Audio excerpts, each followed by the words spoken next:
Hello dear student, how are you.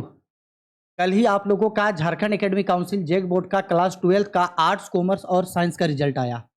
Result को देख करके काफ़ी सारे स्टूडेंट्स लोगों के बीच खुशी की लहर है। काफ़ी सारे स्टूडेंट थोड़े से मायूस हैं क्योंकि उन लोगों का कम नंबर आया। काफ़ी सारे स्टूडेंट बहुत ज़्यादा खुश है क्योंकि उन लोगों ने जितना उम्मीद किया था उससे ज़्यादा नंबर आया। वहीं दूसरी ओर कई सारे स्टूडेंट ऐसा भी है जो रिजल्ट देख करके बहुत ही ज़्यादा सैड या दुखी हैं क्योंकि उन लोगों का किसी का प्रैक्टिकल छूट गया है जिसके वजह से वो फेल हो गए। किसी का 1 या 2 सब्जेक्ट में कम नंबर आया जिसकी वजह से वो फेल हो गए। या कोई कोई स्टूडेंट जो थ्योरेटिकल पेपर है यानी कि जो प्रैक्टिकल पेपर है उस पेपर में कम नंबर आया जिसके वजह से वो लोग फेल हो गए। अलग अलग तरीके का सिनेरियो जो है वो देखने को मिला। मेरे काफ़ी सारे स्टूडेंट्स ऐसे हैं जिन्होंने अपने अपने अलग अलग डिस्ट्रिक्ट से उन्होंने टॉप किया। अलग अलग डिस्ट्रिक्ट टॉप 10 में उन्होंने शामिल हुआ। मेरे पास आज का रिजल्ट कल आया है। आज का मेरे पास जो है, आज हम लोगों का 1 मई है और लगभग मेरे पास 4 या 5 न्यूज़पेपर है मेरे पास। मुझे इसमें से चेक करना है कि कौन कौन सा मेरा स्टूडेंट जिन्होंने ऑनलाइन क्लासेस किया था, कौन कौन से डिस्ट्रिक्ट से कौन कौन स्टूडेंट जो है वो टॉप में शामिल है। वो हम नेक्स्ट वीडियो में बता देंगे कि कौन कौन से डिस्ट्रिक्ट से कौन कौन स्टूडेंट जो है वो टॉप किए हैं। लेकिन इस वीडियो में हम लोग ये बात करते हैं कि जिन स्टूडेंट्स का किसी भी कारण से फेल हो गया, प्रैक्टिकल छूट जाने की वजह से फेल हो गया, या तो फिर आपका सब्जेक्टिव पेपर यानी कि थ्योरेटिकल पेपर में पास नहीं होने की वजह से फेल हो गए, या तो फिर 1 या 2 सब्जेक्ट में कम नंबर आने की वजह से फेल हो गए, तो अब ऐसे स्टूडेंट लोगों के पास क्या ऑप्शन है जिससे वो लोग जिस सब्जेक्ट्स में फेल हुए हैं किस तरीके से वो लोग उस सब्जेक्ट में पास हो जाएं जिससे उन लोगों का ईयर बर्बाद ना हो और वो लोग जो है वो अपना पढ़ाई आगे कंटिन्यू स्टार्ट कर दे।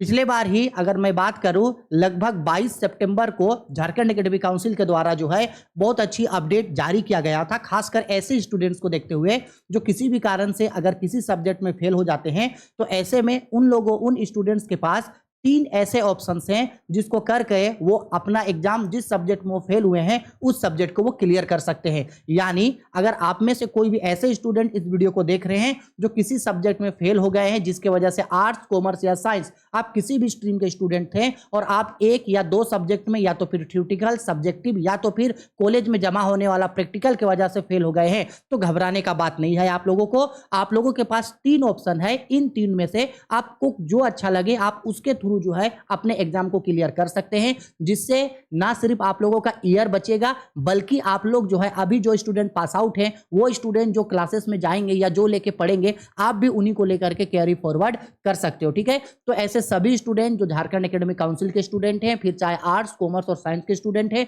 किसी भी स्ट्रीम के स्टूडेंट हैं, अगर आप लोग इस सब्जेक्ट किसी सब्जेक्ट में फेल हुए हैं, आपका रिजल्ट फेल आया है, तो घबराइए नहीं। हम जो जो चीज जैसे जैसे बता रहे हैं, इन 3 तरीका है। ये 3 एग्जाम होते हैं। एक होता है रीचेकिंग जिसको बोला जाता है स्क्रूटनी, दूसरा होता है कंपार्टमेंटल एग्जाम जिसको संपूरक परीक्षा बोलते हैं, और तीसरा इंप्रूवमेंट एग्जाम। इन तीनों में से आपको जो एग्जाम अच्छा लगे आप उस एग्जाम को दे सकते हैं। वीडियो में डिटेल में बताएंगे कि कौन सा स्टूडेंट को कौन सा एग्जाम देना चाहिए और आपको कौन सा एग्जाम देना है, और साथ ही साथ इस एग्जाम में कितना रुपया खर्चा आएगा, ये एग्जाम होता किस तरीके का है, साथ ही साथ इस एग्जाम में आप लोगों को कब से कब यानी कि कितने दिनों के अंदर ये एग्जाम्स हो जाएंगे और इसका रिजल्ट कब आएगा। इस वीडियो में हर एक चीज के बारे में डिटेल्ड में अच्छा से बात करेंगे, तो शुरू से लेकर लास्ट तक जरूर देखना वीडियो को। चलो अब सबसे पहले हम लोग बात करते हैं वो 3 ऑप्शन सर जी आखिरकार है क्या क्या। देखो वो 3 ऑप्शन है, ये देखो अच्छा से समझना।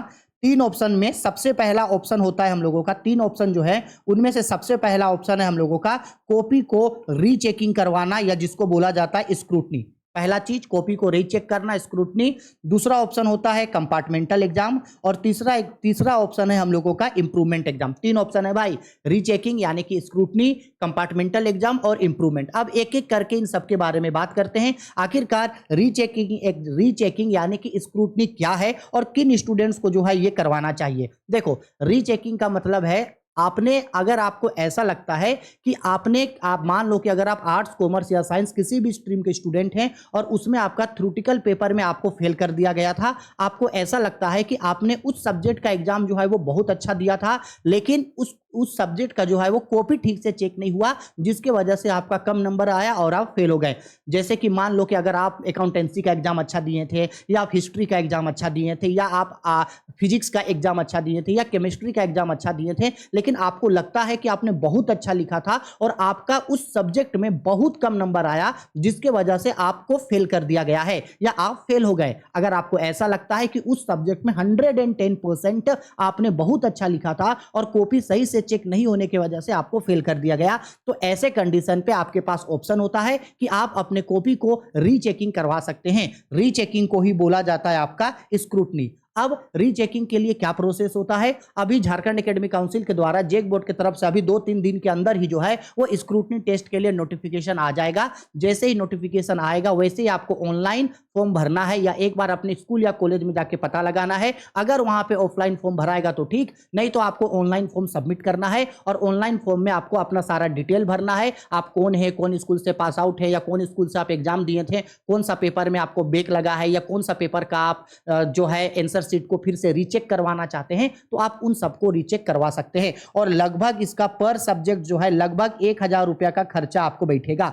मान लो आपको अगर एक कॉपी रीचेक करवाना है तो लगभग 1000, 2 कॉपी रीचेक करवाना है तो लगभग 2000, 3 कॉपी रीचेक करवाना है तो लगभग 3000 आपको लगेगा। ऑनलाइन फॉर्म आएगा, आपको भरना है, कुछ दिन के अंदर ही इसके बारे में नोटिफिकेशन आएगा, फॉर्म भर देना, इसके बाद आपका कॉपी रीचेक होकर के आपका नंबर बता देगा। अब अगर मान लो आपका कॉपी रीचेक होता है और सपोज कर लो कि जिस सब्जेक्ट का कॉपी आप रीचेक करवाने दिए थे, सपोज कर लो उस सब्जेक्ट में अगर आपको 40 नंबर आया था, कितना नंबर आया था 40, या सपोज कर लो उस सब्जेक्ट में आपको 30 नंबर आया था, और जब आप कॉपी को रीचेक करवाएं तो रीचेक करवाने से 2 ऑप्शन 3 ऑप्शंस होगा।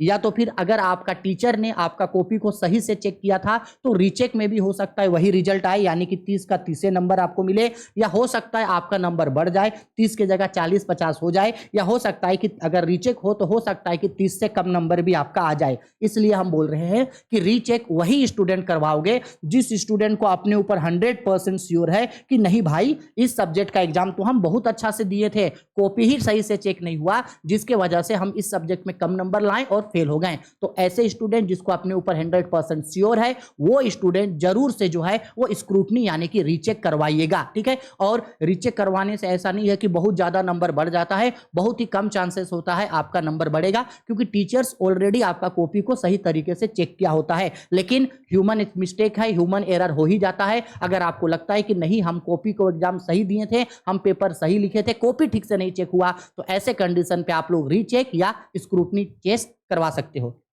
ठीक है। जितने सब्जेक्ट का आपको करवाना होगा आप उतने सब्जेक्ट का करवा सकते हो, लिमिटेशन नहीं है इसका, ठीक है सर। हाँ अच्छा, रीचेक के अलावा एक और चीज, कोई कोई ऐसे स्टूडेंट्स भी हैं जो स्टूडेंट्स प्रैक्टिकल एग्जाम नहीं दे पाए थे। जैसे अगर बात करें, जैसे किसी का अकाउंटेंसी का प्रैक्टिकल छूट गया, या तो फिर कंप्यूटर साइंस का प्रैक्टिकल छूट गया, या शायद हो सकता है ज्योग्राफी का प्रैक्टिकल छूट गया, या फिजिक्स केमिस्ट्री मैथ बायो का प्रैक्टिकल छूट गया। तो जो प्रैक्टिकल जो कॉलेज या स्कूल में जमा होता है, किसी कारण से आपका उस प्रैक्टिकल का एग्जाम आपका छूट गया था, और प्रैक्टिकल का एग्जाम छूटने की वजह से आप फर्स्ट डिवीजन आए हैं, रिजल्ट में लिखा हुआ है 370 371, लेकिन एक सब्जेक्ट में आपका प्रैक्टिकल छूट गया, जिस वजह से आपका फाइनल रिजल्ट जो है वो फेल बता रहा है। तो ऐसे स्टूडेंट्स के लिए ऑप्शन है कंपार्टमेंटल, ठीक है। ऐसे स्टूडेंट जिन लोगों का इंटरनल एग्जाम छूट गया था, यानी प्रैक्टिकल एग्जाम छूट गया था, जिसके वजह से वो फेल हो गए थे, तो ऐसे स्टूडेंट जो है वो कंपार्टमेंटल एग्जाम दोगे, ठीक है। कंपार्टमेंटल एग्जाम होगा। अब आप लोग बस एक बार ये श्योर कर लेना कि आपका जिस सब्जेक्ट में प्रैक्टिकल का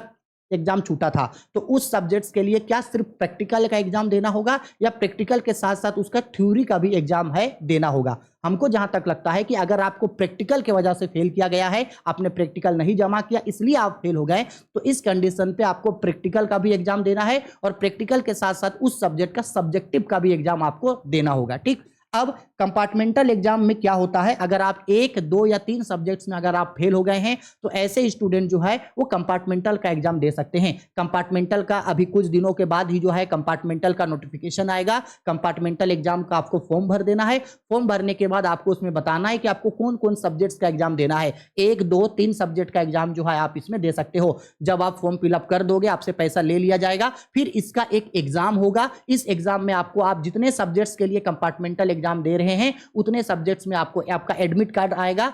एडमिट कार्ड आने के बाद आपको जिन जिन सब्जेक्ट में आपने कंपार्टमेंटल देना चाहते हैं आपको उन सब्जेक्ट का जाकर के एग्जाम देना है। एग्जाम उसी पैटर्न में होगा जिस पैटर्न में अभी एग्जाम हुआ, यानी ऑब्जेक्टिव जितना था, सब्जेक्टिव जितना था, ऑब्जेक्टिव सब्जेक्टिव जिस तरीके से पूछा गया था उसी सेम पैटर्न में जो है आपका कंपार्टमेंटल एग्जाम होगा। कंपार्टमेंटल एग्जाम हो जाने के बाद इसके बाद कुछ दिनों के बाद आपका फाइनल रिजल्ट आएगा और कंपार्टमेंटल रिजल्ट जो आएगा वही रिजल्ट आप लोगों का फाइनल होगा, ठीक है। यानी अभी जो रिजल्ट है आप लोगों का वो फाइनल नहीं होगा। अगर आप कंपार्टमेंटल देते हो तो कंपार्टमेंटल के बाद जो आपका रिजल्ट आएगा वो रिजल्ट आपका फाइनल होगा, ठीक है। तो कंपार्टमेंटल वो स्टूडेंट्स देना जो स्टूडेंट एक दो सब्जेक्ट्स में फेल हो गए हैं, जिसका प्रैक्टिकल का एग्जाम छूट गया था, या तो फिर जो ऐसा चाहते हैं कि अगर हम 2-3 सब्जेक्ट में फेल हो गए तो हमको इन सब्जेक्ट का कंपार्टमेंटल देना है और कंपार्टमेंटल स्टूडेंट का रिजल्ट जो है वो अलग तरीके से बन के आता है। आया समझ में कंपार्टमेंटल के बारे में, ठीक है। इसके बारे में भी कुछ दिन में नोटिफिकेशन आएगा। तो हम लोग स्क्रूटनी समझ गए या रीचेकिंग समझ गए किसको करवाना चाहिए, कंपार्टमेंटल समझ गए किसको करवाना चाहिए। अब एक चीज और होता है इंप्रूवमेंट एग्जाम। देखो इंप्रूवमेंट एग्जाम के बारे में हम आप लोगों को एक चीज बताएंगे। इंप्रूवमेंट एग्जाम जो है वो पहले किस तरीके से होता था। अगर मान लो कि कोई भी स्टूडेंट अभी 2024 के एग्जाम में अगर कोई स्टूडेंट फेल हो गए, ठीक है, कोई स्टूडेंट फेल हो गए और वो चाहता है कि नहीं हम अपने सभी सब्जेक्ट्स का एग्जाम दें। अगर मान लो मेरा कि अगर 5 सब्जेक्ट था तो हम चाहते हैं कि हमको पांचों का पांचों सब्जेक्ट्स का हम एग्जाम फिर से दें। तो ऐसे स्टूडेंट्स के लिए जो है 2024 में एग्जाम ना होकर के 2025 में वो 2025 फरवरी महीना में जो 12th का फाइनल एग्जाम होता उस कंडीशन पे ऐसे स्टूडेंट जो है वो एग्जाम देते। यानी अगर हम लोग बात करें तो कोई भी ऐसा स्टूडेंट जो 2023 में फेल हो गए थे और वो चाहते थे कि हम अपना सभी सब्जेक्ट का एग्जाम जो है वो एक साथ दे, तो ऐसा स्टूडेंट जो 2023 में फेल हुए थे ऐसा स्टूडेंट अपना एग्जाम कब दिए थे, अभी 2024 में फरवरी में जो एग्जाम हुआ था उसमें दिए थे। और जो 2024 में फेल हो गए अगर वो सभी सब्जेक्ट का एग्जाम फिर से देना चाहे, फिर से प्रैक्टिकल देना चाहे, फिर से सब्जेक्टिव हर चीज फिर से देना चाहे, तो वो लोग जो है वो 2025 में एग्जाम देता, यानी एक साल बाद देता। लेकिन पिछले बार लगभग आपका 21 सितंबर 2023 को Jharkhand academic council JAC board की तरफ से एक बहुत अच्छा नोटिफिकेशन रिलीज किया गया था। ये वो नोटिफिकेशन है जिसके बारे में हम आप लोगों को पहले भी बताए हैं, लेकिन मेन इस पूरा इस जो नोटिफिकेशन आया था जेक बोर्ड का उसमें सबसे अच्छा बात यह था कि इंप्रूवमेंट परीक्षा के लिए नहीं करना होगा एक साल का इंतजार। इसका मतलब इसमें Jharkhand academic council JAC board ने यह बताया था कि अगर ऐसे कोई स्टूडेंट हैं जो इंप्रूवमेंट एग्जाम देना चाहते हैं तो ऐसे स्टूडेंट को एक साल का वेट नहीं करना होगा। इस कंडीशन पे क्या होगा कि जो स्टूडेंट जब आप लोगों का कंपार्टमेंटल का एग्जाम होगा तो कंपार्टमेंटल के एग्जाम के साथ साथ वैसे स्टूडेंट भी अपना एग्जाम दे सकते हैं जो इंप्रूवमेंट का एग्जाम देना चाहते हैं, ठीक है। कंपार्टमेंटल एग्जाम में क्या होता है, आप एक या दो सब्जेक्ट में फेल हुए हैं और जिस सब्जेक्ट में फेल हुए हैं उसी सब्जेक्ट का एग्जाम आप फिर से दे रहे हो, बाकी सब्जेक्ट का नहीं। अगर आपका 5 सब्जेक्ट था और 5 में आप एक सब्जेक्ट में फेल हुए तो आपको इसी एक सब्जेक्ट का एग्जाम देना है, 4 सब्जेक्ट का नहीं देना है। तो ये जो एक सब्जेक्ट का आप एग्जाम दोगे ये कहलाएगा कंपार्टमेंटल। लेकिन अगर आप ये चाहते हो कि नहीं हमको जो ये मेरा 5 सब्जेक्ट है इन पांचों सब्जेक्ट का हम एग्जाम देंगे तो उसको बोला जाता है इंप्रूवमेंट एग्जाम। तो इंप्रूवमेंट एग्जाम के लिए पहले एक साल का वेट करना होता था, लेकिन अब वैसा नहीं है। जो स्टूडेंट पांचों का पांचों या अपने सभी सब्जेक्ट्स का एग्जाम देना चाहते हैं तो जब आपका कंपार्टमेंटल एग्जाम होगा तो उसी समय आप लोग अपना इंप्रूवमेंट का एग्जाम भी दे सकते हो। अब डिपेंड आप पे करता है कि आपको क्या करना है। कोई ऐसे स्टूडेंट जो मान लो कि आपका नीट या जेई मींस इस तरीके का एग्जाम का तैयारी कर रहे हैं और ऐसे स्टूडेंट्स को जो है वो सपोज कर लो कि 70% मार्क्स चाहिए। कितना मार्क्स चाहिए भाई, 75% सपोज कर लो मार्क्स चाहिए, और आपका जो है अभी जो टोटल परसेंटेज जो है वो 70 है और आप अगर एक सब्जेक्ट में फेल हो गए हैं, अगर आप उस एक सब्जेक्ट का एग्जाम भी दोगे तब भी आपको ऐसा लगता है कि नहीं मेरा जो है वो 75% मार्क्स नहीं आएगा, तो ऐसे स्टूडेंट चाहें अगर आप कर सकते हो तो ही हम बोलेंगे कर सकते हो तो सभी सब्जेक्ट्स का आप लोग इंप्रूवमेंट एग्जाम दे सकते हो। लेकिन आपको इंप्रूवमेंट एग्जाम सभी सब्जेक्ट का देना होगा। अगर सभी सब्जेक्ट का एग्जाम नहीं देना चाहते हो तो कंपार्टमेंटल दो, सभी सब्जेक्ट का देना चाहते हो तो इंप्रूवमेंट दो। अब ऐसे स्टूडेंट जो अपना इंप्रूवमेंट का एग्जाम देना चाहते हैं तो क्या होगा, जब आप लोगों को इंप्रूवमेंट का अगर मान लो एग्जाम आप लोग दोगे तो कंपार्टमेंटल का एग्जाम के साथ ही साथ हो सकता है इंप्रूवमेंट का भी फॉर्म भरा दिया जाए। अगर आप लोग इंप्रूवमेंट का एग्जाम का फॉर्म भरोगे तो आप लोग से पैसा लगेगा, शायद 2000 के आसपास खर्चा होगा आपका। उस समय क्या होगा, जब आप इंप्रूवमेंट का एग्जाम का फॉर्म भरोगे उस समय अभी जेक बोर्ड की तरफ से आपको जो एडमिट कार्ड दिया गया था वो एडमिट कार्ड आपसे वापस ले लिया जाएगा, ठीक है। या जेक बोर्ड की तरफ से अगर आपको या स्कूल की तरफ से आपको अगर कुछ मिला है तो आपको वो वापस ले लिया जाएगा। इसके बाद इंप्रूवमेंट में फिर से एग्जाम होगा, आपका फिर से जो है एडमिट कार्ड आएगा, आप जा करके एग्जाम देना। एग्जाम देने के बाद जो रिजल्ट बन के आएगा वही रिजल्ट आपका पहले होगा। अभी जो रिजल्ट आया है वो रिजल्ट आपका फाइनल नहीं होगा। इंप्रूवमेंट एग्जाम के बाद जो आपका रिजल्ट होगा वो रिजल्ट आपका फाइनल होगा। आया समझ में? तो बच्चों घबराने का कोई जरूरत नहीं है। हम लोगों के पास टोटल 3 सिचुएशन है। एक, हम लोग कॉपी को रीचेक करवा सकते हैं, स्क्रूटनी रीचेक कब करवाना चाहिए, क्यों करवाना चाहिए और किन स्टूडेंट्स को करवाना चाहिए, ये हम आप लोगों को बता दिए। दूसरा ऑप्शन है कंपार्टमेंटल किसको देना चाहिए, क्यों देना चाहिए, कब और कैसे होगा, ये बता दिए। और तीसरा ऑप्शन है इंप्रूवमेंट एग्जाम किसको देना चाहिए, कैसे होता है, हर एक चीज के बारे में हम आप लोगों को डिटेल में बता दिए। आशा करते हैं कि आपके मन में चल रहे सभी सवालों का जवाब हम आप लोगों को दे दिए। अगर आप वीडियो को शुरू से लेकर लास्ट तक अच्छा से इत्मीनान से अगर सुने होंगे, देखे होंगे तो हर एक बात आप लोगों का क्लियर हो गया। फिर भी अगर कोई ऐसे स्टूडेंट जिनको वीडियो देखने के बाद भी कुछ क्वेश्चन है तो वो या तो वीडियो के कमेंट बॉक्स पे कमेंट करके हमसे पूछ लेना, हम आपके सवालों का जवाब जरूर देंगे। या मेरा मोबाइल नंबर ले लो, आप लोग हमसे कॉल करके हमसे उस बारे में डिस्कस कर सकते हो। मेरा मोबाइल नंबर है 6201440595। फिर से बोल दे रहे हैं 6201440595, ये मेरा मोबाइल नंबर है। आपको जब कभी भी कोई दिक्कत हो आप बेझिझक मुझे कॉल करके डिस्कस कर सकते हो, ठीक है। और रिजल्ट कम आया या आप 1-2 सब्जेक्ट में फेल हो गए तो बच्चा उसके लिए डिमोटिवेट मत हो, बहुत ऑप्शन है आपके पास, उसके उन ऑप्शंस को आप फॉलो करते आगे जो है आप एग्जाम को क्लियर कर सकते हो, ठीक है। तो परेशान होने का कोई भी जरूरत नहीं है। बाकी कोई दिक्कत होता है तो हम हैं, ठीक है। चलो बाय, टेक केयर।